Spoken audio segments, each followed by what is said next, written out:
Halo, langsung dari Jalan Haji Risan 2, Impres Ciledug, Tangerang Kota. Kita jumpa lagi di channel Alamjad 1988 Official.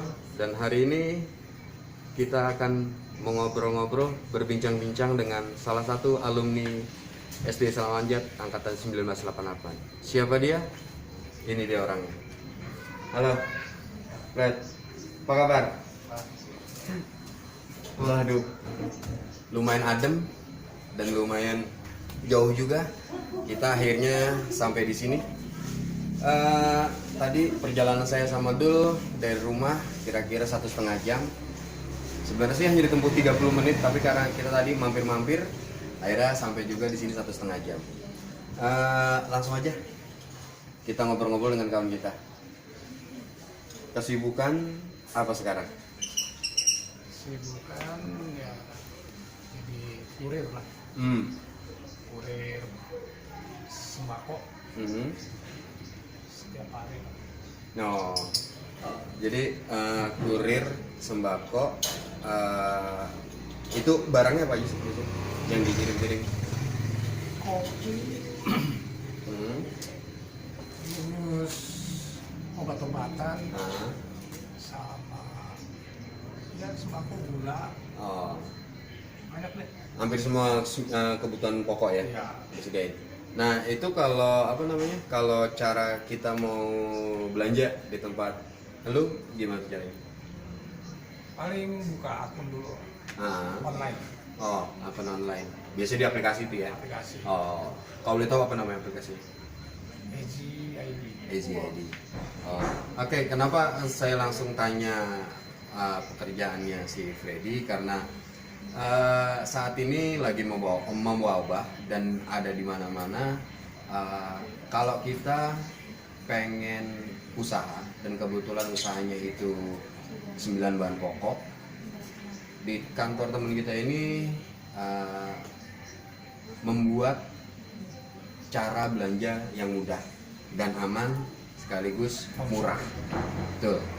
Jadi buat siapapun yang nanti akan lihat video tayangan ini, ya setelah ini mungkin bisa ngobrol-ngobrol langsung dengan Freddy untuk tata cara pembelian dan mekanismenya tuh kayak gimana. Oh iya, kalau mungkin kalau nanti kita lagi ngobrol tiba-tiba manggil Ndoy karena panggilan kesayangannya itu dulu teman kita ini Ndoy gitu. Ndoy, gini, dulu lu waktu di SD itu kan di 6B. Nah, masih inget gak siapa teman sebangku lu? Eman dulu. Kameramen. Yo, Itu dari kelas berapa lu ketemu dia? gua kalau nggak salah kelas 5 deh. Dari kelas 5. Oh, kelas 5, kelas 6. Apa kelas 5 aja sebangku? Kelas 6 tuh bangku. Oh, jadi kelas 5, kelas 6 sebangku. Oh. Apa sih? Nih kebetulan nih. Jadi gue udah berapa kali muter-muter. Mungkin kita nih syuting yang ke-53. Artinya 50 orang yang udah pernah gue sama dia ajak ngobrol. Dan kayaknya lu orang pertama nih yang apa namanya, yang bisa kasih info kita tentang kameramen kita nih, Dul sendiri. Seingat lu di kelas 5, kelas 6 itu. Dulu tuh kayak gimana sih modelnya? Tipe-tipe orangnya yang lu inget dan? Ya orangnya nggak apa sih, maksudnya Pendiam, bawel. ya pendiam lah. Jadi Jadi nggak banyak ngomong kalau dulu ya. Lain kalau sekarang. Sekarang gacor ya. Yo. Kalau lu sendiri gitu loh, apa setelah dulu waktu lu ketemu dulu di SD sampai sekarang nih ketemu dulu, yang menurut lu paling beda tuh dari dulu? Bedanya ya sekarang tuh istilahnya kita lebih banyak ucong ya, guyong. Kalau dulu kan namanya SD ya. Iya. Jadi pendiam, gue juga pendiam, dia pendiam gitu. Cuma satu bangku ya namanya main bareng main. Oh gitu. Cuma kalau sekarang mah udah ngebanyol apa juga jadi Lu berisik dan berisik ya. Iya. Lah kalau dulu lu kan tadi bilang lu diem, lu juga diem gitu. Tapi lu sebangku sama dia boleh dibilang 2 tahun. Nah, kalau lu lagi sebangku gitu sama dia tuh, sama Dul, apa sih yang paling sering lu obrolin tuh waktu itu? Nggak ada sih ya, pelajaran juga kita juga masing-masing. Paling main di luar, Di luar. sekolah. Oh. Kita kadang-kadang suka main bareng. Iya dulu rumah lu di mana dulu? Dulu tinggal tuh ikut sama nenek kakek di Jalan Sawo. Jalan Sawo. Di mana tuh Sawo ya? Di Kebayoran Baru. Enggak, maksud gua Jalan Sawonya itu di Albarkah, dekat TG-Boy, apa di Sawo Ujung. Yang Villa Sawo. Ya, Villa Sawo. Oh, di situ. Ya berarti nggak jauh ya deket G-Boy yang Bali ya. Albarkah di situ. Lu berapa tahun di situ? Selama di SD itu apa? Selama di situ tinggal di situ. Oh. Emang berarti 6 tahun masa kecil lebih banyak di Cipete. Oh. Lah, sekarang gini Noy. Ya kenapa sih gue pengen tahu lebih banyak tentang Dul gitu, karena ya mungkin ternyata gue baru tahu hari ini yang sebangku sama Dul lu gitu. Nah kalau boleh tahu nih, ya gue harap sih jawabannya jujur dari lu.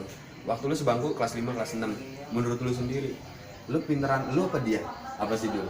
Pinteran sih. Kok bisa? Gimana? Kayak banyak nih. Ini pinter pelajaran atau pinter apa nih?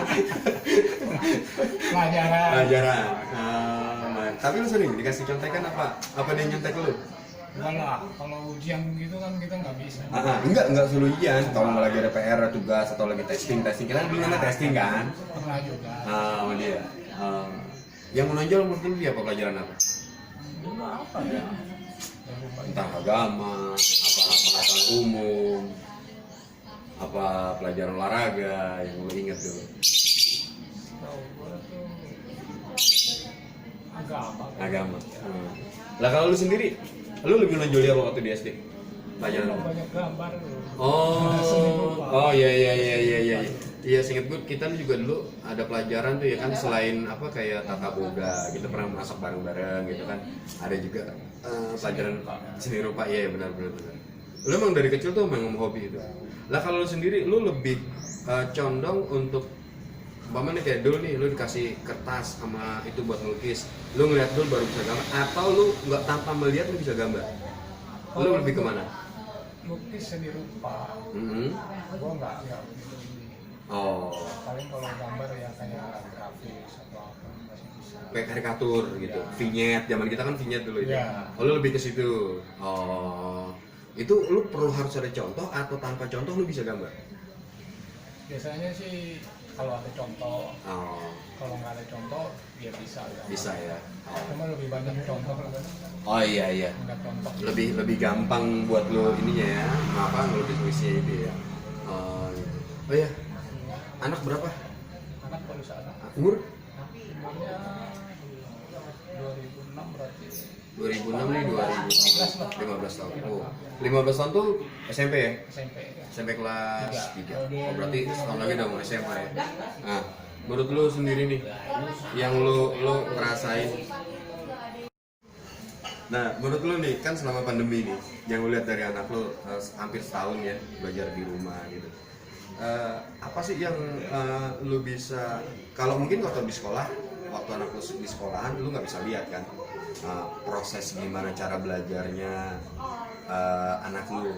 Nah, semenjak selama pandemi ini hampir setahun ini, apa sih yang lu lihat dari efeknya tuh belajar di rumah? Belajar di rumah, jadi kalau bedanya gini ya, di sekolah itu kalau dia nggak tahu dia bisa tanya langsung ke guru kan. Gitu kan. Jadi dia tahu. Iya. Yang dia nggak paham, yang nggak ini kan bisa langsung tanya. Kalau di rumah, kadang kesibukan gue juga kan kerja. Iya. Kalau dia lagi pas belajar online, nggak ada yang dampingin. Gitu. Itu, dia mau nanya tuh susah. Gitu.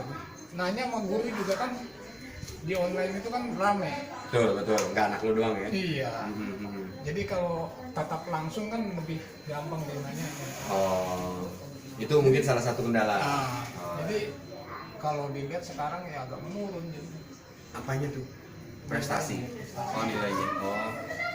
Nih kalau buat gua, lu agak jujur artinya gini. Dari gua pernah berapa kali nanya orang tua, siswa, justru termasuk Bu Guru Farida, justru merasa selama pandemi ini banyak nilai anaknya atau anak didiknya yang nilainya tiba-tiba meroket. Nah sementara lu, udah hal baru, lu sendiri bilang justru anak lu selama pandemi ini malah turun gitu loh. Mungkin salah satu tadi itu, ketika lu sibuk atau lu kerja, istri juga punya aktivitas lain, nah anak lu itu tidak ada pendamping. Ketika dapat tugas, jadi mungkin yang tempat untuk bertanyanya itu nggak ada gitu. Mungkin gini juga ya. Tergantung dari umur anak. Ya, Kenapa tuh? kalau kayak Guru Farida, anaknya untuk anak apa SD. Beda sama SMP. Istilahnya kan mereka agak ya pelajar juga lebih banyak. Terus daya pikir mereka juga beda. Anak tanggung kayak gitu kan senangnya ngumpul. Iya. Di sekolah. Iya. Ya kalau belajar di rumah juga senang bosan. Enggak, maksud gue begini sih. Kebanyakan kayaknya sih memang yang agak masuk akal selama anak sekolah itu mau SD, SMP, SMA sampai kuliah yang harusnya belajar di sekolah atau di kampus, sekarang tiba-tiba belajar di rumah, yang tadinya nilainya biasa-biasa, selama pandemi belajar di rumah tiba-tiba naik gitu. Itu kayaknya udah biasa gitu. Tapi kan ini buat gue informasi yang dari lu sampein tentang anak lu di luar kebiasaan gitu loh.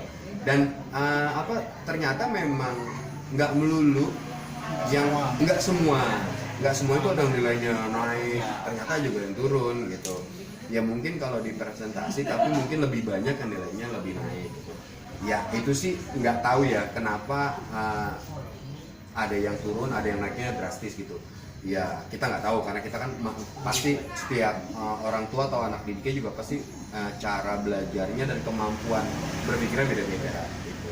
Tapi paling tidak lu udah bisa kasih informasi satu hal yang nggak biasa dan kan jarang nih. Biasanya kan kita udah ngomong anak saya nilainya bagus segala macam gitu, tapi lu kasih informasi kita ternyata ya dengan hal begini malah justru anak lu nilai turun. Padahal kalau tatap muka yang belajar di sekolah justru nilai anak lu malah naik bagus gitu ya. Mungkin dia karena lebih senangnya tuh di bersama-sama. Iya, betul, ketemu gurunya langsung gitu ya. Ketika ada hal-hal yang harus ditanyain dia tuh ada tempatnya gitu. Nah sekarang ini Bay, ini kan kita udah udah lama ya jalan-jalan 88. Kebetulan hari ini setelah kita libur panjang jalan 88 di tempat lu ini kan baru pertama kita mau mulai. Ya insya Allah nggak tahu nih ke depannya nanti setelah dari sini bulan depan tuh kita mau kemana kita belum tahu. Betul gini, gue juga agak sebenarnya ada pertanyaan gitu loh buat teman-teman kita yang lain. Kenapa kalau kita ketemu atau kita ngobrol kadang-kadang suka kasih harapan palsu, suka basa-basi. Jadi 88 kompak, 88 itu. Tapi kadang-kadang ada beberapa event-event atau ada kita punya rencana. Contoh kayak ke tempat lu sekarang gitu kan. Ya di luar dugaan gitu loh. Ternyata kadang-kadang suka nggak sesuai ucapan sama kenyataan gitu loh. Nah, kalau buat lu sendiri ngelihat hari ini, lu kemarin udah ngelihat di list ada sekian berapa orang yang hadir, ya walaupun sampai tadi pagi sebenarnya udah beberapa orang yang konfirmasi ke kita. Kalau gue lebih suka yang gitu, gak bisa kasih kejelasan, jadi informasi jelas gitu. Nah kadang-kadang kita yang udah ngisi list tiba-tiba nggak hadir, nggak kasih kejelasan nah itu. Nah kalau buat lu sendiri hari ini ngelihat teman-teman lu yang ada di sini gimana? 88 yang ada ya? Yang ada. Kalau yang ada gue lebih senang ya. Soalnya gini ya, kegiatan ini kan pada datang ini aja yang dukung kan bukan gue sendiri, dari keluarga ya, dari istri, betul, mertua juga. Mereka semua dukung. Istilahnya lebih senang. Iya. Jadi kita kenal semua. Betul. Jadi kalau yang nggak datang, nggak ada kabar, saya juga nggak bisa bilang apa-apa. Iya. Mau salahin gimana ya? Kalau saya sih Gua sih welcome aja lah. Orang mau datang sini welcome lah. Enggak, mas gue gini Doi. Kenapa itu gue tanya? Jadi gini, mungkin kalau posisinya sekarang gue tuan rumah atau dulu jadi tuan rumah, kayak tadi lu bilang istri lu, mertua lu dan dukung. Dari jam 5 pagi mungkin udah siap-siapin ke pasar segala macam. Nah, ketika pas hari kayak gini lah, ada 15 nama, tapi ternyata cuma 6-7 orang gitu kan. Sesuai ya. Lah buat gue sebenarnya yang lebih gue mau ngomongin gini, ya nggak ada masalah Enggak ada masalah. sebenarnya. Lu mau datang nggak masalah, tapi paling tidak ada informasi. Kita juga menjaga. Kalau suatu waktu seumpama lu yang ketempatan, tapi ketika yang datang nggak sesuai kan, Iya. ada lah pasti kekecewaan atau gimana ya kan. Sedikit ada lah. Iya, ya buat gua hari ini atau nanti ke depannya sama-sama buat kita pelajaran lah. Jadi kalau yuk kita komitmen sama ucapan kita aja, Iya. gitu. Kalau memang kita ngerasa setia kawan atau kita memang suka bersilaturahim, jadi buktiin. Jangan cuman cerita gitu. Tapi sekali lagi buat teman-teman yang hari ini yang nggak hadir, terus tadi pagi juga udah kasih info ke kita, gue lebih saluting kayak gitu, dan gue juga sama dulu ngucapin terima kasih karena itu jauh lebih gentleman mungkin ketimbang diem-diem nggak jelas gitu. Iya, ya mungkin karena emang kita juga kesibukan macam-macam ya. Aktivitas kita juga berbeda-beda. Mungkin kadang ada yang orang hari Minggu libur, ada yang nggak kerja. Kita juga tidak bisa memaksakan. Tapi sekarang berangkatnya gini, kalau memang tujuannya silaturahim itu ngerasa itu baik, ya kalau lu nggak sibuk, kalau lu nggak ada kegiatan, sebisa mungkin hadir. Gitu. Oke deh, gue mau minta terakhir closing statement dari lu tentang 88 setelah pandemi. Harapan lu atau lu punya rencana apa buat 88 setelah pandemi selesai? Silahkan.